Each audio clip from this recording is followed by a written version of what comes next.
ഒരു ഫാമിലി മുഴുവൻ കാട്ടിലുള്ളൊരു വീട്ടിലേക്ക് താമസം മാറി വരുന്നു. പിന്നീടാണ് അവരറിയുന്നത് ആ കാടിനടുത്തൊരു ശവക്കോട്ടയുണ്ടെന്ന്.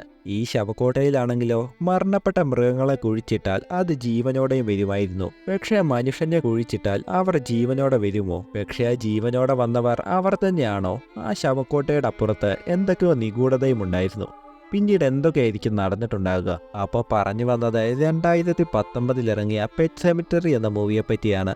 അപ്പം നമുക്ക് ടൈം കളയാതെ നേരെ വീഡിയോയിലേക്ക് പോകാം. മൂവി തുടങ്ങുമ്പോൾ നമ്മളെ കാണിക്കുന്നത് പുക പിടിച്ചു നിൽക്കുന്ന ഒരു കാടാണ്. നോക്കുമ്പോഴോ ആ കാടിനകത്ത് ഒരു വീട് നിന്ന് കത്തുന്നുണ്ടായിരുന്നു. ആ വീടിന് തൊട്ടടുത്തായി മറ്റൊരു വീടും ആ വീടിന് വെളിയിൽ ഒരു കാറും ഉണ്ടായിരുന്നു.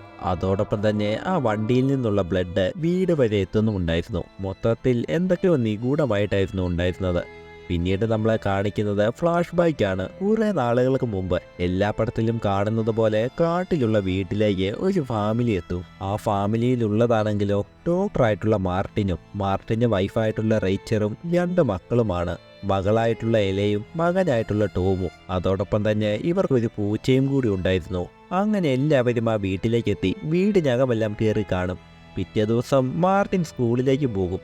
അതായത് അവിടെയുള്ള സ്കൂളുകളിലെല്ലാം ഡോക്ടർമാർ വർക്ക് ചെയ്യുന്നുണ്ട്. അങ്ങനെയൊരു സ്കൂളിലാണ് മാർട്ടിന് വർക്ക് ചെയ്യുന്നത്. മാർട്ടിൻ ജോലിക്ക് പോകുന്ന ടൈമിലാണെങ്കിലോ ഇവിടെ അമ്മയും മകളും മാത്രമുള്ളൂ. അങ്ങനെ റീച്ചറും എലയും കൂടി ആ വീട് മുഴുവൻ വൃത്തിയാക്കും. ആ ടൈമിലാണ് എന്തോ കൊട്ടുന്ന ശബ്ദം കേൾക്കുന്നത്. ഈ ശബ്ദം കേട്ട അമ്മയും മക്കളും അത് ഫോളോ ചെയ്തു പോകും. നോക്കുമ്പോഴോ കുറെ കുട്ടികൾ മുഖംമൂടിയും വെച്ചുകൊണ്ട് ഉന്തുവണ്ടിയും തള്ളിക്കൊണ്ട് വരികയായിരുന്നു. ആ ഉന്തുവണ്ടിയുടെ അകത്ത് ചത്തുപോയ പട്ടിയും ഉണ്ടായിരുന്നു. ഇത് കണ്ട ഇവർക്കൊന്നും പിടികിട്ടില്ല. എല പറയും, എന്താ അമ്മ ഇത്, എന്തെങ്കിലും ആഘോഷമാണോ എന്ന്. ഇത് കണ്ട അമ്മയ്ക്കും അതത്ര തമാശയായി തോന്നിയിട്ടില്ലായിരുന്നു. എലയാണെങ്കിലോ ആ കുട്ടികളെ ഫോളോ ചെയ്തു പോകാനേ തുടങ്ങും. ഈ ടൈമിൽ അമ്മ വാ നമുക്ക് വീട്ടിലേക്ക് പോയി TV കാണാമെന്ന് പറഞ്ഞ് എലയും വിളിച്ചുകൊണ്ട് അവിടുന്ന് പോകും. എന്നാൽ വീട്ടിലേക്ക് പോയി TV കാണുന്ന ടൈമിലും എലയുടെ മനസ്സ് മുഴുവൻ അതെന്താണെന്നാണ്. ആ കുട്ടികൾ എങ്ങോട്ടാണ് പോയതെന്നാണ്. അവിടെ എന്താണെന്ന് എലയ്ക്ക് അറിയണമായിരുന്നു. അതുകൊണ്ട് തന്നെ അമ്മ അവിടുന്ന് മാറുന്ന ടൈമിൽ എല ആ വീട്ടിൽ നിന്നിറങ്ങി ആ കാട്ടിലേക്ക് ഓടും. ആ കുട്ടികൾ പോയ വഴിയേ പോകും. കുറെ എത്തുമ്പോഴാണ് എല കാണുന്നത് അവിടെ ഒരു ശവക്കോട്ടയുള്ളത്. പക്ഷേ ഈ ശവക്കോട്ടയിൽ മനുഷ്യന്മാരെ കുഴിച്ചിട്ടില്ല, മൃഗങ്ങളെ മാത്രം, വളർത്തു മൃഗങ്ങളെ മാത്രം. ആ ശവക്കോട്ടയുടെ തൊട്ടടുത്ത് കാട്ടിലേക്കുള്ളൊരു വഴിയുമുണ്ടായിരുന്നു. പക്ഷേ ആ വഴിയാണെങ്കിലോ കമ്പുകൾ കൊണ്ടുണ്ടാക്കിയ മതിൽ വെച്ച് അടച്ചിട്ടുമുണ്ടായിരുന്നു. അതിനപ്പുറത്ത് എന്താണെന്ന് എലയ്ക്ക് അറിയണമായിരുന്നു. അതുകൊണ്ട് തന്നെ എല ആ മതിലിന് മുകളിലേക്ക് കയറാനേ തുടങ്ങും. ആ ടൈമിലാണ് അവിടേക്ക് മറ്റൊരാൾ വരുന്നത്. പുള്ളിയുടെ ശബ്ദം കേട്ട എല കാല് കുടുങ്ങി അവിടുന്ന് താഴേക്ക് വീഴുകയും ചെയ്യും. നീ എന്താ മോളെ കാണിക്കുന്നത്, അങ്ങോട്ടൊന്നും ആരും പോകാൻ പാടില്ലെന്ന് പുള്ളി അവളോട് പറയും. പുള്ളി അവളുടെ കാലിൽ മണ്ണ് തേച്ചു കൊടുക്കുകയും അവളുടെ നെയിം ചോദിക്കുകയും ചെയ്യും. പുള്ളിയുടെ പേര് ജായ്ക്ക് എന്നാണെന്ന് പറയും. രണ്ടുപേരും അത്യാവശ്യം കമ്പനിയാകും. ആ ടൈമിലാണ് റേച്ചർ അങ്ങോട്ടേക്ക് വരുന്നത്. ഒറ്റയ്ക്ക് പോയതുകൊണ്ട് എലയെ വഴക്ക് പറയും. പിന്നീട് എലയെ അവിടുന്ന് കൂട്ടിക്കൊണ്ടു പോവുകയും ചെയ്യും. അവരവിടുന്ന് പോയ ശേഷം ജായ്ക്ക് എന്തോ ശബ്ദം കേൾക്കും. ജായ്ക്കെന്ന് ആരോ വിളിക്കുന്നതായിട്ട് പുള്ളി കേൾക്കും. രാത്രിയാകുമ്പോൾ നടന്ന കാര്യങ്ങളെല്ലാം റേച്ചർ മാർട്ടിനോട് പറയും. ഈ ടൈമിൽ എല ചോദിക്കും, എന്തുകൊണ്ടാണ് അച്ഛാ മൃഗങ്ങളെല്ലാം പെട്ടെന്ന് മരണപ്പെടുന്നതെന്ന്. ഇത് കേട്ട മാർട്ടിൻ ശാസ്ത്രമെല്ലാം പറഞ്ഞു കൊടുക്കും.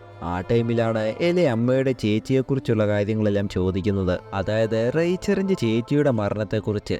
ഇത് കേൾക്കുമ്പോൾ റേച്ചറിനും പഴയ കാര്യങ്ങളെല്ലാം ഓർമ്മയിലേക്ക് വരും. റേച്ചറിന് പണ്ടൊരു ചേച്ചി ഉണ്ടായിരുന്നു. പുള്ളിക്കാരിക്കാണെങ്കിലോ എല്ലു വളയുന്ന അസുഖമായിരുന്നു. അങ്ങനെ ഇരിക്കലാണ് റേച്ചറിന്റെ മാതാപിതാക്കൾ അവളെ ഇട്ടിട്ട് പോകുന്നത്. ആ ടൈമിൽ ചേച്ചിക്ക് ഫുഡ് കൊടുക്കുന്ന കടമ റേച്ചറിനായിരുന്നു. റേച്ചറിനാണെങ്കിലോ ചേച്ചിയെ കാണാൻ പേടിയുമായിരുന്നു. അതുകൊണ്ട് തന്നെ അവൾ ഫുഡ് അവിടെയുള്ള പെട്ടിയിലാണ് വെച്ചിട്ട് പോകാറ്. ചേച്ചി അവിടേക്ക് വന്ന് ഫുഡ് എടുക്കുകയും ചെയ്യും. നടക്കാൻ കഴിയാത്തത് കൊണ്ട് ചേച്ചി ഇഴഞ്ഞാണ് വന്ന് ഫുഡ് എടുക്കുന്നത്. ചേച്ചി ഇഴഞ്ഞു വന്ന് ഫുഡ് എടുക്കുമ്പോഴോ പെട്ടിയുടെ അകത്തുള്ള എന്തോ പൊട്ടി ചേച്ചി അവിടെ മരണപ്പെടുകയും ചെയ്യും. അതിനുശേഷം ചേച്ചി അവളാണ് കൊന്നത് എന്നുള്ള കുറ്റബോധം റേച്ചറിനുണ്ടായിരുന്നു. അങ്ങനെ പിറ്റേ ദിവസം മാർട്ടിൻ്റെ ആശുപത്രിയിലേക്ക് അപകടം പറ്റിയൊരു പയ്യനെ കൊണ്ടുവരും. ആ പയ്യന് വലിയൊരു അപകടമായിരുന്നു പറ്റിയത്. അതുകൊണ്ട് തന്നെ അവനെ രക്ഷിക്കാനും കഴിഞ്ഞില്ല. ആ പയ്യനെ രക്ഷിക്കാൻ കഴിയാത്തത് കൊണ്ട് തന്നെ മാർട്ടിൻ നല്ല വിഷമത്തിലാകും. പെട്ടെന്ന് മാർട്ടിൻ നോക്കുമ്പോഴാണ് ആ പയ്യൻ എഴുന്നേറ്റ് നിൽക്കുന്നത് കാണുന്നത്. നിങ്ങൾ ആ മതിലിനപ്പുറം പോകല്ലെന്ന് ആ പയ്യൻ പറയും. അതായത് ശവക്കോട്ടയുടെ അവിടെയുള്ള ആ മതില്. ഇത് പറഞ്ഞുകൊണ്ട് നിൽക്കുമ്പോഴാണ് അങ്ങോട്ടേക്ക് നേഴ്സ് വരുന്നത്. പെട്ടെന്ന് മാർട്ടിൻ നോക്കുമ്പോഴോ ആ പയ്യൻ അവിടെ കിടക്കുകയായിരുന്നു. ആ പയ്യൻ മരണപ്പെട്ടിട്ടുമുണ്ടായിരുന്നു. ഇതെല്ലാം മാർട്ടിന് തോന്നിയതായിരുന്നു. അങ്ങനെ പിറ്റേ ദിവസം എല ജായ്ക്കിന്റെ വീട്ടിലേക്ക് പോകും. അവിടെ പോയി കുറേ ടൈം ചെലവഴിക്കും. പിന്നീട് എല ജായ്ക്കിനെയും കൂട്ടിക്കൊണ്ട് അവളുടെ വീട്ടിലേക്ക് വരും. ജായ്ക്ക് വീട്ടിലുള്ള എല്ലാവരുമായി നല്ല കമ്പനിയുമാകും. പക്ഷെ അന്ന് രാത്രിയാകുമ്പോഴും മാർട്ടിൻ ഉറങ്ങാൻ കഴിയുന്നില്ലായിരുന്നു. മൈൻഡ് മുഴുവൻ ആ മരണപ്പെട്ട പയ്യനെ കുറിച്ചായിരുന്നു. ആ ടൈമിലാണ് മാർട്ടിൻ അവിടെയുള്ള വിൻഡോയിൽ എന്തോ റിഫ്ലക്ഷൻ കാണുന്നത്. പോയി നോക്കുമ്പോഴോ മരണപ്പെട്ട പയ്യൻ വീടിന് മുറ്റത്ത് നിൽക്കുന്നു. എൻ്റെ പിറകെ വായെന്ന് ആ പയ്യൻ പറയും. ഇത് കേട്ട മാർട്ടിൻ എന്തൊക്കെയോ തോന്നി ആ വീടിന് പുറത്തേക്ക് ഇറങ്ങും. കതക് തുറക്കുമ്പോഴോ മാർട്ടിനുള്ളത് വീടിന് പുറത്തല്ലായിരുന്നു, ആ കാട്ടിലായിരുന്നു. ആ പയ്യൻ മാർട്ടിനെയും വിളിച്ചുകൊണ്ട് കാട്ടിനകത്തേക്ക് പോകും. പോകുന്ന വഴി ആ പയ്യൻ കുറേ കാര്യങ്ങളൊക്കെ മാർട്ടിനോട് പറയുന്നുമുണ്ടായിരുന്നു. നിങ്ങൾ എൻ്റെ ജീവൻ രക്ഷിക്കാൻ ശ്രമിച്ചു, അതുകൊണ്ടാണ് ഞാൻ നിങ്ങളെ രക്ഷിക്കാൻ നോക്കുന്നത് എന്നൊക്കെ ആ പയ്യൻ പറയും. ഒടുവിൽ ആ പയ്യൻ മാർട്ടിനെ കൊണ്ട് എത്തിക്കുന്നതോ ആ ശവക്കോട്ടയിലായിരുന്നു. പക്ഷേ ആ പയ്യൻ ഒരിക്കലും അങ്ങോട്ടേക്ക് പോകല്ലെന്ന് പറയും. അതായത് ആ മതിൽ കാണിച്ചിട്ട് പറയും അവിടേക്ക് പോയാൽ ആപത്താണ് എന്നൊക്കെ ആ പയ്യൻ പറയും. പക്ഷേ ഇതൊന്നും കൂട്ടാക്കാതെ മാർട്ടിൻ ആ മതിലിന് മുകളിലേക്ക് കയറാനായി തുടങ്ങും. ആ ടൈമിലാണ് പെട്ടെന്നൊരു കൈ വന്ന് മാർട്ടിനെ വലിക്കുന്നത്. പെട്ടെന്ന് മാർട്ടിൻ കണ്ണു തുറക്കുകയും ചെയ്യും. കാരണം ഇതെല്ലാം മാർട്ടിന് ഒരു ഡ്രീമായിരുന്നു. പക്ഷേ മാർട്ടിൻ അവൻ്റെ പുതപ്പ് മാറ്റുമ്പോഴോ കാലിൽ ചെളിയുണ്ടായിരുന്നു. ഇത് കണ്ട മാർട്ടിന് കണ്ടതെല്ലാം ഡ്രീമാണോ യഥാർത്ഥമാണോ എന്ന് ഒന്നും പിടികിട്ടുകയില്ല. അങ്ങനെ കുറേ നാളുകൾ കടന്നു പോകും. ഹാലോവീനും എത്തും. കുട്ടികളെല്ലാം അതിൻ്റെ ആഘോഷത്തിലായിരുന്നു. ആ ടൈമിലാണ് ജായ്ക്ക് അവിടെ വന്ന് നിൽക്കുന്നത്. ജായ്ക്ക് അവിടുന്ന് മാർട്ടിനെയും വിളിച്ചുകൊണ്ട് വീടിന് പുറത്തുള്ള റോഡ് സൈഡിലേക്ക് പോകും. നോക്കുമ്പോഴോ അവിടെ മാർട്ടിൻ്റെ പൂച്ച ചത്തു കിടക്കുകയായിരുന്നു. എന്തോ വണ്ടി ഇടിച്ചാണ് ആ പൂച്ച ചത്തത്. ഇത് കണ്ട മാർട്ടിൻ പറയും ഇതെൻ്റെ മകൾ ഒരിക്കലും കാണാൻ പാടില്ല എന്ന്. ആ ടൈമിൽ തന്നെ എല അവിടേക്ക് വരും. പക്ഷെ എല ആ പൂച്ചയെ കാണില്ല. മാർട്ടിനും ജായ്ക്കും വിഷയം മാറ്റിവിടും. മാർട്ടിൻ പറയും മോള് പോയി കളിച്ചോ, ഞാൻ വന്നേക്കാമെന്ന്. എല പോയ ശേഷം ജായ്ക്ക് പറയും നീയും വീട്ടിലേക്ക് പോക്കോ, നമുക്ക് എന്താണെന്ന് വെച്ചാൽ രാത്രി ചെയ്യാമെന്ന്. അങ്ങനെ രാത്രിയാകുമ്പോൾ മാർട്ടിനും ജായ്ക്കും കൂടി ആ കാട്ടിലേക്ക് പോകും. കാട്ടിലുള്ള ശവക്കോട്ടയിലേക്ക് പോകും. പോകുന്ന വഴിയാണ് മാർട്ടിന് പിടികിട്ടുന്നത് അവൻ സ്വപ്നത്തിൽ കണ്ട ആ കാടാണ് ഇതെന്ന്. അങ്ങനെ ശവക്കോട്ടയിൽ എത്തിയ ശേഷം അവിടെ ഒരു കുഴിയെടുത്ത് പൂച്ചയെ കുഴിച്ചിടാനായി തുടങ്ങും. ഈ ടൈമിലാണ് വീണ്ടും ജായ്ക്കിനെ ആരോ വിളിക്കുന്നതായിട്ട് അവന് തോന്നുന്നത്. ജായ്ക്ക് മാർട്ടിനോട് ചോദിക്കും നിന്റെ മകൾക്ക് ഈ പൂച്ചയെ അത്രയ്ക്ക് ഇഷ്ടമായിരുന്നു അല്ലേ എന്ന്. ഇഷ്ടമാണോ എന്നോ, അവളുടെ ജീവനായിരുന്നു ഈ പൂച്ച എന്ന് മാർട്ടിൻ പറയും. എങ്കിൽ നീ ഒരു പണി ചെയ്യേ, എൻ്റെ പുറകെ വരാൻ പറഞ്ഞ് ജായ്ക്ക് ആ മതിലിന് മുകളിലേക്ക് കയറും. അതായത് ആരും കടക്കല്ല, ആപത്താണെന്ന് പറഞ്ഞ ആ മതിലിന് മുകളിലേക്ക്. ഇയാൾ ഇതെങ്ങോട്ടാണ് ഈ പോകുന്നത്? എന്താണെങ്കിലും ഫോളോ ചെയ്യാമെന്നോർത്ത് മാർട്ടിനും പുറകെ പോകും. അപ്പുറം കടക്കുമ്പോഴോ അതും ഒരു കാടായിരുന്നു. പക്ഷെ ഇത്രയും നേരം കണ്ട പോലെയുള്ള കാടല്ല. ഈ കാട് കണ്ടാൽ മൊത്തത്തിൽ പേടിയാകുമായിരുന്നു. പോകുന്ന വഴിയിലാണെങ്കിലോ മഞ്ഞ് നിറഞ്ഞിട്ടുണ്ടായിരുന്നു. അതോടൊപ്പം തന്നെ വെള്ളത്തിലൂടെയും ഇവർ നടക്കും. ആ വെള്ളത്തിനടിയിൽ അസ്ഥികൂടങ്ങളുമായിരുന്നു. കുറെ നടന്ന ശേഷം അവർ ഒരു മലയുടെ താഴെ എത്തും. ആ മലയുടെ മുകളിലേക്ക് കയറാൻ കുറെ പടികളും ഉണ്ടായിരുന്നു. രണ്ടുപേരും പടിയിലൂടെ ആ മലയുടെ മുകളിലും എത്തും. മുകളിലെത്തിയ ശേഷം ജായ്ക്ക് പൂച്ചയെ കുഴിച്ചിടാനായി അവിടെ ഒരിടം കാണിച്ചു കൊടുക്കും. കുഴിച്ചിട്ട ശേഷം മുകളിൽ കുറെ കല്ലുകളും അടുക്കി വെക്കണമെന്ന് ജായ്ക്ക് പറയും. ഇതൊക്കെ കേട്ട മാർട്ടിൻ ഇതുകൊണ്ട് മറ്റു വിഷയങ്ങളൊന്നും ഉണ്ടാകത്തില്ലല്ലോ എന്നും ചോദിക്കും. ഇതുകൊണ്ട് വേറെ പ്രശ്നമൊന്നും ഉണ്ടാകില്ല, നീ കുഴിച്ചിട്ടോളാനും ജായ്ക്ക് പറയും. ഇത് കേട്ട മാർട്ടിൻ കുഴിച്ചിടുകയും ചെയ്യും. ഈ ടൈമിൽ അവിടെ മുഴുവൻ എന്തോ പ്രത്യേക ശബ്ദവും കേൾക്കുന്നുണ്ടായിരുന്നു. അങ്ങനെ പിറ്റേ ദിവസം മാർട്ടിൻ എലയോട് പറയും നമ്മുടെ പൂച്ചയെ ഇന്നലെ തൊട്ട് കാണാനില്ലെന്ന്. ഇത് കേട്ട എല പറയും പൂച്ചയോ, അതിവിടെ തന്നെ ഉണ്ടായിരുന്നല്ലോ, ആ പൂച്ച എവിടെ, വിൻഡോയുടെ അവിടെ ഉണ്ടല്ലോ എന്ന്. ഇത് കേട്ട മാർട്ടിൻ പൂച്ചയെ തേടി വിൻഡോയുടെ അടുത്തേക്ക് പോകും. ആ ടൈമിൽ അവിടെ മുഴുവൻ പൂച്ചയുടെ കാൽപ്പാടുണ്ടായിരുന്നു. ഇത് കണ്ട മാർട്ടിൻ കാൽപ്പാട് ഫോളോ ചെയ്തു പോകും. അത് കബോർഡിലേക്കായിരുന്നു പോയത്. മാർട്ടിൻ കബോർഡ് തുറക്കുമ്പോഴോ ദേ ഇരിക്കുന്നു പൂച്ച. ആ പൂച്ച ജീവനോടെ ഇരിക്കുന്നു. ഇത് കണ്ട മാർട്ടിന് ഒന്നും പിടികിട്ടത്തില്ല. പൂച്ചയുടെ ബോഡിയിലാണെങ്കിലോ ബ്ലഡ് എല്ലാം അതുപോലെ ഉണ്ടായിരുന്നു. പക്ഷെ മുറിവൊന്നുമില്ലായിരുന്നു. മാർട്ടിൻ അവിടെ നിന്ന് നേരെ ജാക്കിന്റെ അടുത്തേക്ക് പോകും. ഇന്നലെ നമ്മൾ കുഴിച്ചിട്ട പൂച്ച ജീവനോടെ വീട്ടിൽ വന്നിട്ടുണ്ട്, എന്തൊക്കെ നടക്കുന്നത് എന്ന് മാർട്ടിൻ ചോദിക്കും. ജായ്ക്ക് പറയും ഈ ഭൂമിയിൽ പല പ്ലേസുകളുണ്ട്, ഈ പ്ലേസുകളെ പറ്റി പഠിക്കാൻ നോക്കിയാലോ നമുക്കൊന്നും പിടികിട്ടുകയുമില്ല. അങ്ങനെയുള്ളൊരു പ്രത്യേക പ്ലേസാണ് നമ്മൾ ഇന്നലെ കണ്ടത് എന്ന് ജായ്ക്ക് പറയും. വീട്ടിലെത്തിയ ശേഷവും മാർട്ടിന്റെ മൈൻഡ് മുഴുവൻ ആ ശവക്കോട്ടയായിരുന്നു. മാർട്ടിൻ ആ ശവക്കോട്ടയെപ്പറ്റി ഗൂഗിളിൽ തപ്പുകയും ചെയ്യും. പക്ഷെ അവിടെയൊന്നും ഒന്നുമില്ലായിരുന്നു. അതുമാത്രമല്ല വീട്ടിലേക്ക് വന്ന പൂച്ചയാണെങ്കിലോ പഴയ പൂച്ചയെ പോലെയല്ല, മൊത്തത്തിൽ എന്തൊക്കെയോ പ്രത്യേകതകൾ ഉണ്ടായിരുന്നു. അങ്ങനെ ഒരിക്കൽ ഏലെ ആ പൂച്ചകളുടെ പൂടകളെല്ലാം ചീകിക്കൊണ്ടിരിക്കുന്ന ടൈമിലാണ് ആ ചീപ്പ് കുടുങ്ങുന്നത്. ഈ ടൈമിൽ എല ആ ചീപ്പ് വലിച്ചെടുക്കുകയും ചെയ്യും. ദേഷ്യം വന്ന പൂച്ചയാണെങ്കിലോ എലയെ മാന്തുകയും ചെയ്യും. ഇത് കണ്ട എല ഷോക്കായി പോവും. കാരണം ഈ പൂച്ച ഇതുവരെ അവളെ മാന്തിയിട്ടില്ലായിരുന്നു. രാത്രിയിൽ മാർട്ടിനും റീച്ചറും കിടക്കാൻ പോകുന്ന ടൈമിലാണ് ആ പൂച്ച ഒരു കിളിയെയും പിടിച്ചുകൊണ്ട് അവരുടെ ബെഡിലേക്ക് വരുന്നത്. ആ കിളിക്കാണെങ്കിലോ ജീവനുമുണ്ടായിരുന്നു. ഇത് കണ്ട മാർട്ടിൻ ആ പൂച്ചയും എടുത്തുകൊണ്ട് പുറത്തേക്ക് കളയാനായി പോകും. പെട്ടെന്ന് പൂച്ച മാർട്ടിന്റെ കയ്യിൽ മാന്തിയ ശേഷം അവിടുന്ന് ബേസ്മെന്റിലേക്ക് ഓടും. പുറകെ തന്നെ മാർട്ടിനും അവിടേക്ക് പോകും. പൂച്ച അവിടെ ഉള്ളൊരു മുറിയിലേക്കാണ് പോയത്. മാർട്ടിനും ആ മുറിയിലേക്ക് പോയി കതക് തുറന്ന് അകത്ത് കയറുമ്പോഴോ മാർട്ടിൻ എത്തിയത് വീണ്ടും ആ കാട്ടിലായിരുന്നു. ആ കാട്ടിലാണെങ്കിൽ വീണ്ടും ആ മരണപ്പെട്ട പയ്യനും ഉണ്ടായിരുന്നു. മാർട്ടിൻ ആ കാട്ടിലൂടെ മുമ്പോട്ട് നടക്കും. പെട്ടെന്ന് ആ കാട് മാറി ഒരു ഹൈവേ ആകും. പെട്ടെന്ന് അവിടേക്ക് ഒരു ട്രക്ക് വന്ന് മാർട്ടിനെ ഇടിക്കുകയും ചെയ്യും. ഇടിച്ച മാർട്ടിൻ വീഴുന്നത് വീണ്ടും ആ റൂമിനകത്തേക്കായിരുന്നു. ഈ ടൈമിൽ തന്നെ റൈച്ചറും മുകളിൽ എന്തൊക്കെയോ ശബ്ദങ്ങൾ കേൾക്കും. അതായത് കുട്ടിയായിരുന്നപ്പോൾ അവളുടെ ചേച്ചി നടക്കുമ്പോഴുള്ള ശബ്ദം പോലെ. ഈ ശബ്ദം ഫോളോ ചെയ്ത് റൈച്ചർ നടന്ന് ബാത്റൂമിലേക്ക് എത്തും. ബാത്റൂമിലെ കണ്ണാടിയുടെ അകത്തു നിന്നായിരുന്നു ആ ശബ്ദം. റൈച്ചർ ആ കണ്ണാടി തുറക്കുമ്പോഴോ അകത്തെന്തോ ലിഫ്റ്റ് പോലെ ഒന്ന് കാണും. ആ ലിഫ്റ്റിനകത്തേക്ക് റൈച്ചർ തലയിട്ട് നോക്കുമ്പോഴാണ് മുകളിൽ നിന്ന് റൈച്ചറിന്റെ ചേച്ചി താഴേക്ക് വീഴുന്നത്. പക്ഷേ ഇതെല്ലാം എല്ലായ്പ്പോഴും നടക്കുന്നത് പോലെ റൈച്ചറിന് തോന്നിയതായിരുന്നു. അങ്ങനെ കുറച്ച് നാളുകൾ കടന്നു പോകും തോറും ആ പൂച്ചയുടെ ശീലം മാറി മാറി വരികയായിരുന്നു. ഇത് കണ്ട മാർട്ടിൻ ആ പൂച്ചയെ കൊലപ്പെടുത്താമെന്ന് ഓർക്കും. പക്ഷെ മാർട്ടിൻ ആ പൂച്ചയെ കൊലപ്പെടുത്താൻ കഴിയുന്നുമില്ലായിരുന്നു. അതുകൊണ്ട് തന്നെ അകലെയുള്ളൊരു കാട്ടിലേക്ക് ആ പൂച്ചയെ കൊണ്ട് കളയും. ഇത്രയും അകലെ ആയതുകൊണ്ട് തന്നെ ഒരിക്കലും ആ പൂച്ച വീട്ടിലേക്ക് എത്തില്ലെന്ന് മാർട്ടിനും ഓർക്കും. അങ്ങനെ ഇവിടെയാണെങ്കിലോ എലയുടെ ബർത്ത്ഡേ നടക്കുകയായിരുന്നു. എല്ലാവരും ബർത്ത്ഡേയുടെ ആഘോഷത്തിലായിരുന്നു. പക്ഷെ എല മാത്രം പൂച്ചയെ കാണാത്തത് കൊണ്ട് നല്ല വിഷമത്തിലായിരുന്നു. ഇത് കണ്ട മാർട്ടിൻ അവളുടെ വിഷമം മാറാൻ വേണ്ടി പൂച്ചയുടെ പാവയെ ഗിഫ്റ്റായിട്ട് കൊടുക്കുകയും ചെയ്യും. പിന്നീട് എല്ലാവരും ചേർന്ന് കണ്ണുപൊത്തി കളിക്കാനായും തുടങ്ങും. ഈ ടൈമിൽ എല ഒളിക്കുന്നതാണെങ്കിലോ റോഡ് സൈഡിലായിരുന്നു. എല എവിടെ നിൽക്കുമ്പോഴാണ് അകലെ എന്തോ ഒന്നിനെ കാണുന്നത്. നോക്കുമ്പോഴോ അതാ പൂച്ചയായിരുന്നു. ഇത് കണ്ട എല ആ പൂച്ചയുടെ അടുത്തേക്ക് ഓടിപ്പോവും. ഇത്രയും അകലെ കൊണ്ട് കളഞ്ഞിട്ടും ആ പൂച്ച ഇവിടെ തന്നെ വന്നിട്ടുണ്ടായിരുന്നു.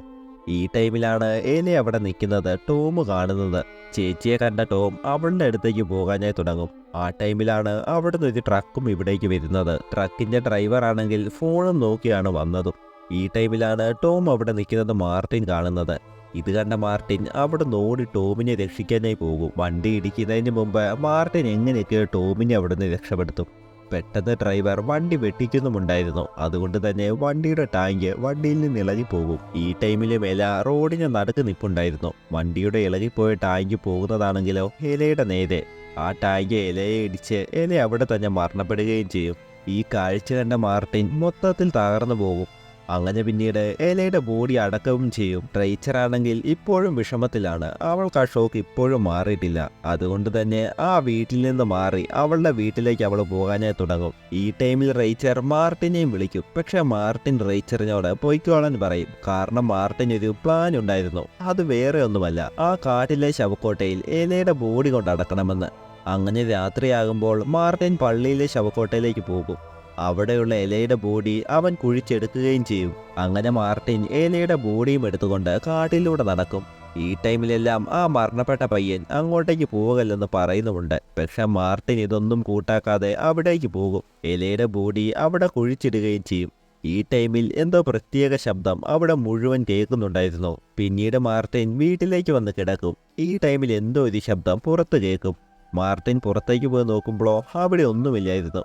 പക്ഷെ എലയുടെ കാൽപാദം അകത്തേക്ക് പോയിട്ടുണ്ടായിരുന്നു. എല എവിടെ എത്തിയിട്ടുണ്ടെന്ന് മാർട്ടിന് പിടികിട്ടും. മാർട്ടിൻ കാൽപാദം ഫോളോ ചെയ്ത് റൂമിലേക്ക് പോകും. നോക്കുമ്പോഴോ ദേ നിൽക്കുന്നു എല. ഇത് കണ്ട മാർട്ടിൻ നല്ല ഹാപ്പിയാകും. എലയുടെ ബോഡി മുഴുവൻ മണ്ണും ചെളിയും ഉണ്ടായിരുന്നു. മാർട്ടിൻ ബാത്റൂമിലേക്ക് കൊണ്ടുപോയി എലയെ കുളിപ്പിക്കുകയും ചെയ്യും. ഈ ടൈമിൽ എലയുടെ മുടി ചീകുമ്പോഴാണ് ചീപ്പ് ഒന്ന് തടയുന്നത്. മാർട്ടിൻ മുടി നീക്കി നോക്കുമ്പോഴോ പോസ്റ്റ്മോർട്ടം ചെയ്ത പാട് എലയുടെ തലയിലുണ്ടായിരുന്നു. ഇത് കണ്ട മാർട്ടിൻ നല്ല വിഷമത്തിലുമാകും. ഈ ടൈമിലെല്ലാം റൈച്ചർ കുറെ തവണ മാർട്ടിനെ വിളിക്കുന്നുണ്ടായിരുന്നു. പക്ഷേ മാർട്ടിൻ അറിഞ്ഞുകൊണ്ട് ഫോൺ എടുക്കുന്നുമില്ലായിരുന്നു.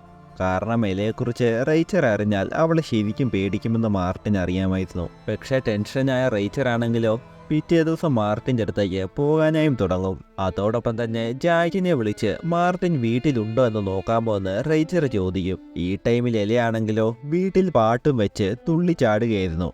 പക്ഷേ കുറേ ടൈം കഴിയുമ്പോൾ അവളുടെ ക്യാരക്ടർ ആകെ മാറും. അവൾ ഇട്ടേക്കുന്ന ഉടുപ്പ് പഴയതുപോലെ മണ്ണും ചെളിയും പിടിക്കാനായും തുടങ്ങും. പിന്നീട് എല അവിടെയുള്ള എല്ലാം തല്ലിപ്പൊട്ടിക്കാനേ തുടങ്ങും. ഈ ടൈമിൽ അവിടേക്ക് വന്ന മാർട്ടിൻ അവളോട് ദേഷ്യപ്പെടുകയും ചെയ്യും. അപ്പോഴാണ് പുറത്ത് ജായ്ക്ക് വരുന്നത്. ജായ്ക്ക് കതകിൽ കൊട്ടും, പക്ഷെ മാർട്ടിൻ കതക് തുറക്കില്ല. നീ ഓക്കെ അല്ലേ, കുഴപ്പമൊന്നുമില്ലല്ലോ എന്ന് ജായ്ക്ക് ചോദിക്കും. കുഴപ്പമൊന്നുമില്ലെന്ന് മാർട്ടിന് പറയും. പക്ഷെ മാർട്ടിന്റെ കയ്യിലെ നഖത്തിലുള്ള മണ്ണ് ജായ്ക്ക് കാണും. ഇത് കണ്ട ജായ്ക്കിന് അപ്പോൾ തന്നെ കാര്യം പിടികിട്ടും. ജായ്ക്കിനെ വീടിനകത്തേക്ക് വിളിക്കാതെ അവിടുന്ന് പൊയ്ക്കോളാനും മാർട്ടിൻ പറയും. ജായ്ക്ക് അവിടുന്ന് നേരെ വീട്ടിലേക്ക് പോകും. ജായ്ക്കിന് മൊത്തത്തിൽ പേടിയായിട്ടുണ്ടായിരുന്നു. അവളെ എങ്ങനെയെങ്കിലും കൊലപ്പെടുത്തണമെന്ന് ജായ്ക്ക് ഓർക്കും. വീട്ടിലേക്ക് പോയ ജായ്ക്ക് അവന്റെ തോക്കും എടുക്കും. ഈ ടൈമിലാണ് എന്തോ ഒരു ശബ്ദം മുകളിൽ കേൾക്കുന്നത്. എന്താണെന്ന് നോക്കാൻ ജായ്ക്ക് മുകളിലേക്ക് കയറിപ്പോകും. പക്ഷെ അവിടെ ഒന്നുമില്ലായിരുന്നു. ജായ്ക്ക് അവിടുന്ന് താഴേക്ക് ഇറങ്ങാൻ തുടങ്ങുമ്പോഴാണ് ദേ നിൽക്കുന്നു ആ പൂച്ച.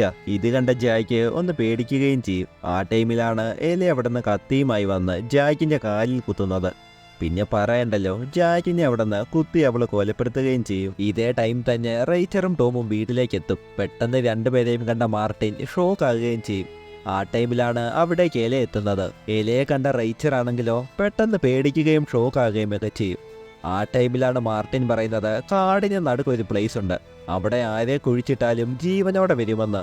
എന്താ അമ്മേ, ഹാപ്പി ആയില്ലേ എന്ന് പറഞ്ഞുകൊണ്ട് എല റൈച്ചറിനെ കെട്ടിപ്പിടിക്കും. പക്ഷെ റൈച്ചറിന് അവളെ കെട്ടിപ്പിടിക്കാൻ പറ്റുന്നില്ലായിരുന്നു. പേടി കാരണം റൈച്ചർ ടോമിനെയും കൊണ്ട് റൂമിലേക്ക് കയറിപ്പോകും. പുറകെ തന്നെ എല്ലാ കാര്യങ്ങളും പറയാൻ വേണ്ടി മാർട്ടിനും പോകും. മാർട്ടിൻ കാടിന് നടുക്കൊരു പ്ലേസ് ഉള്ള കാര്യവും അവിടെ പൂച്ചയെ കൊണ്ട് കുഴിച്ചിട്ട കാര്യവും ഒക്കെ പറയും.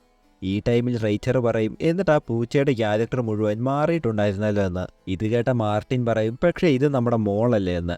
പക്ഷെ റൈച്ചറിന് ഇതൊന്നും അംഗീകരിക്കാനേ കഴിയില്ലായിരുന്നു. കുറച്ചു കഴിയുമ്പോൾ എലയെ അന്വേഷിച്ച് മാർട്ടിൻ വീടിന് പുറത്തേക്ക് പോകും. അവിടെയെങ്ങും കാണാത്തതുകൊണ്ട് ജായ്ക്കിന്റെ വീട്ടിലേക്കും പോകും. നോക്കുമ്പോഴോ ജായ്ക്ക് അവിടെ മരണപ്പെട്ട് കിടക്കുന്നു. ഈ ടൈമിലാണ് മാർട്ടിന് പിടികിട്ടുന്നത് അവൻ ചെയ്തത് എത്ര വലിയ തെറ്റാണെന്ന്. ഈ ടൈമിൽ നടന്ന കാര്യങ്ങളെല്ലാം ഓർത്ത് റൈച്ചർ വീട്ടിൽ കിടക്കുകയായിരുന്നു. ആ ടൈമിലാണ് പെട്ടെന്ന് ഇല കട്ടിലിനടിയിൽ നിന്ന് വന്ന് റൈച്ചറിനെ കുത്തുന്നത്. അപ്പോൾ തന്നെ റൈച്ചർ ഇലയെ തട്ടി മാറ്റിയ ശേഷം ടോമിനെയും എടുത്തുകൊണ്ട് അവിടെ നിന്ന് ഇറങ്ങി ഓടും. പെട്ടെന്ന് റൈച്ചർ അടുത്തുള്ള മറ്റൊരു റൂമിലേക്ക് പോകും. പക്ഷെ ആ റൂമിന് പുറത്തും ഇല കിടന്ന് തട്ടുന്നുണ്ടായിരുന്നു. ഒരു വഴിയുമില്ലാതെ റൈച്ചർ ഓർക്കും റൂമിലെ വിൻഡോ വഴി താഴേക്ക് ചാടിയാലോ എന്ന്. റൈച്ചർ അവിടെയുള്ള വിൻഡോ പൊട്ടിച്ച ശേഷം താഴേക്ക് ചാടാനായി തുടങ്ങും. ആ ടൈമിൽ താഴെ മാർട്ടിൻ വന്ന് നിൽപ്പുണ്ടായിരുന്നു. റൈച്ചർ കയ്യിലുള്ള ടോമിന് താഴെയുള്ള മാർട്ടിന് കൊടുക്കും. പക്ഷെ റൈച്ചർ ആ വഴി രക്ഷപ്പെടാൻ നോക്കുമ്പോഴോ ഇല വന്ന് റൈച്ചറിനെ കുത്തുകയും ചെയ്യും. ഈ ടൈമിൽ മാർട്ടിൻ ടോമിനെയും കൊണ്ട് കാറിനകത്തേക്ക് പോകും. അച്ഛനല്ലാതെ ആര് വന്നാലും ഡോറ് തുറക്കല്ലെന്നും ടോമിനോട് പറയും. അവിടുന്ന് മാർട്ടിൻ പോകുന്നത് റൈച്ചറിന്റെ അടുത്തേക്കാണ്. അവൻ റൈച്ചറിനെ എഴുന്നേൽപ്പിക്കാൻ നോക്കും. പക്ഷെ അവൾ എഴുന്നേൽക്കുന്നില്ലായിരുന്നു. ഈ ടൈമിലാണ് എല പുറകിലൂടെ വന്ന് ചേറെടുത്ത് മാർട്ടിന്റെ തലയിൽ അടിക്കുന്നത്. അപ്പോൾ തന്നെ മാർട്ടിന്റെ ബോധവും പോകും. പിന്നീട് കാണിക്കുന്നത് എല റൈച്ചറിന്റെ ബോഡിയും വലിച്ചുകൊണ്ട് ആ കാട്ടിലൂടെ പോകുന്നതാണ്. കുറച്ചു കഴിയുമ്പോൾ മാർട്ടിൻ കണ്ണു തുറക്കും. അവൻ അവിടെ നിന്ന് നേരെ പോയത് ടോമിന്റെ അടുത്തേക്കാണ്. പക്ഷേ ടോമിനാണെങ്കിൽ കുഴപ്പമൊന്നുമില്ലായിരുന്നു. അതുകൊണ്ട് തന്നെ മാർട്ടിൻ അവിടെ നിന്ന് ആ കാട്ടിലേക്ക് പോകും. കാടാകെ മൊത്തത്തിൽ മഞ്ഞ് പിടിച്ചായിരുന്നു ഉണ്ടായിരുന്നത്. മാർട്ടിൻ ആ ശവക്കോട്ടയുടെ അവിടെ എത്തുമ്പോഴോ അവിടെ ആരുമില്ലായിരുന്നു. പെട്ടെന്നാണ് എല പുറകിലൂടെ വന്ന് മാർട്ടിനെ കുത്തുന്നത്. പിന്നീട് അവൾ മാർട്ടിന്റെ പുറത്തേക്ക് കയറി വീണ്ടും കുത്താൻ നോക്കും. പക്ഷെ ഇപ്രാവശ്യം മാർട്ടിൻ അവളെ പിടികൂടും. പിടികൂടിയ ശേഷം അവിടെയുള്ള മൺവെട്ടി എടുത്ത് അവളെ കൊലപ്പെടുത്താൻ നോക്കും. പെട്ടെന്നാണ് ഇല പഴയതുപോലെ ആകുന്നത്, പാവം കുട്ടിയാകുന്നത്. പക്ഷെ ഇതെല്ലാം അവളുടെ അഭിനയമാണെന്ന് പിടികിട്ടിയ മാർട്ടിൻ വീണ്ടും അവളെ കൊലപ്പെടുത്താൻ നോക്കും. ആ ടൈമിലാണ് മാർട്ടിന്റെ നെഞ്ചിലൂടെ കമ്പി കയറുന്നത്. ഇത് കുത്തിയത് മറ്റാരുമല്ല റൈച്ചർ ആയിരുന്നു. കാരണം എന്തെന്നാൽ എല റൈച്ചറിന്റെ ഡെഡ് ബോഡി ആ കാട്ടിലുള്ള ശവക്കോട്ടയിൽ കുഴിച്ചിട്ടിട്ടുണ്ടായിരുന്നു. ഇപ്പോൾ റൈച്ചറും എലയെ പോലെ ആയി മാറിയിട്ടുണ്ടായിരുന്നു. അങ്ങനെ പിന്നീട് നമ്മളെ കാണിക്കുന്നത് മൂവിയുടെ തുടക്കം കാണിച്ച സീനാണ്. അതായത് ആ വീട് കത്തുന്ന വീട് ജായ്ക്കിന്റെ ആയിരുന്നു. അതോടൊപ്പം തന്നെ തൊട്ടപ്പുറത്തുള്ള മാർട്ടിന്റെ വീടും കാണിക്കും. അവിടെ കാറിന്റെ അകത്ത് ടോം ഉണ്ടായിരുന്നു. പുറത്തേക്ക് നോക്കുമ്പോഴോ മാർട്ടിനും മരണപ്പെട്ടിട്ടുണ്ടായിരുന്നു. മാർട്ടിനും ഇപ്പോൾ എലയെ പോലെ ആയി മാറിയിട്ടുണ്ടായിരുന്നു. അങ്ങനെ 3 പേരും പ്രേതമാകും. മാർട്ടിൻ വണ്ടിയുടെ അടുത്തേക്ക് ടോമിന്റെ അടുത്തേക്ക് വരും. ഡാഡിയെ കണ്ട ടോം ആണെങ്കിലോ വണ്ടിയുടെ ഡോറ് തുറക്കുകയും ചെയ്യും. അങ്ങനെ ഇതോടെ ഈ മൂവിയും തീരും. പക്ഷെ ഈ മൂവിക്ക് ഈ ക്ലൈമാക്സ് മാത്രമല്ലുള്ളത്. പല കൺട്രിയിൽ പല ക്ലൈമാക്സിലാണ് ഇത് ഇറക്കിയിട്ടുള്ളത്. അപ്പോൾ നമുക്ക് മറ്റേ ക്ലൈമാക്സ് കൂടി ഒന്ന് നോക്കിയാലോ. അതായത് മുമ്പ് നടന്നതുപോലെ മാർട്ടിൻ ശവക്കോട്ടയിലെത്തി എലയെ കുത്താനായി തുടങ്ങും. ഈ ടൈമിൽ പെട്ടെന്ന് എലയുടെ രൂപം പഴയതുപോലെയായി മാറും. എന്നെ കുത്തല്ലെന്നും ഞാൻ നിങ്ങളുടെ മകളാണെന്നും ഒക്കെ പറഞ്ഞ് എല മാർട്ടിന്റെ മനസ്സ് മാറ്റാൻ നോക്കും. അതോടൊപ്പം തന്നെ എല ഒരു ഡീല് കൂടി വെക്കും. ഇപ്പോൾ നിങ്ങൾക്ക് എന്തെങ്കിലും നഷ്ടപ്പെട്ടാൽ അത് മൊത്തത്തിൽ നഷ്ടപ്പെട്ടതാണ്. പക്ഷെ നിങ്ങൾ ഓക്കെ പറഞ്ഞു കഴിഞ്ഞാൽ നമുക്ക് പഴയതുപോലെ ഫാമിലിയായി ഹാപ്പിയായി കഴിയാമെന്ന്. ഇത് കേട്ട ഉടനെ മാർട്ടിൻ്റെ മൈൻഡ് മാറും. അവന് വേറെ വഴിയില്ലായിരുന്നു. അവന് പഴയ ആ ഫാമിലിയും വേണമായിരുന്നു. അതുകൊണ്ട് തന്നെ എല പറഞ്ഞതുപോലെ റേച്ചറിൻ്റെ ബോഡിയുമായി അവർ ആ കാട്ടിലേക്ക് പോയി ശവക്കോട്ടയിൽ കുഴിച്ചിടും. പിന്നീട് അവിടുന്ന് അവർ ടോമിൻ്റെ അടുത്തേക്കും വരും. ഇപ്പോൾ പ്രേതമായി മാറിയത് എലയും റേച്ചറും മാത്രമുള്ളായിരുന്നു. മാർട്ടിൻ ഇപ്പോഴും മനുഷ്യൻ തന്നെയാണ്. അങ്ങനെ മാർട്ടിൻ ടോമിനെയും വിളിച്ചുകൊണ്ട് ആ വീട്ടിലേക്ക് കയറിപ്പോകും. 4 പേരും അങ്ങനെ വീട്ടിലെത്തും. ഈ ടൈമിൽ മാർട്ടിൻ വളരെ വിഷമത്തോടെയും പേടിയോടെയും ഇരിക്കുന്നതായിട്ടും കാണിക്കും. പ്രേതമാണെങ്കിലും മാർട്ടിൻ ആ ഫാമിലിയെ കിട്ടിയാൽ മതിയായിരുന്നു. അങ്ങനെ എല്ലാവരും ആ വീട്ടിൽ നിൽക്കുമ്പോൾ ഈ മൂവിയും അവിടെ തീരും. അപ്പോൾ നിങ്ങൾ ഉറപ്പായിട്ടും ഇതിലേത് ക്ലൈമാക്സ് ആണ് നിങ്ങൾക്ക് ഇഷ്ടപ്പെട്ടതെന്ന് മറക്കാതെ കമൻറ്റ് ചെയ്തേക്കണേ.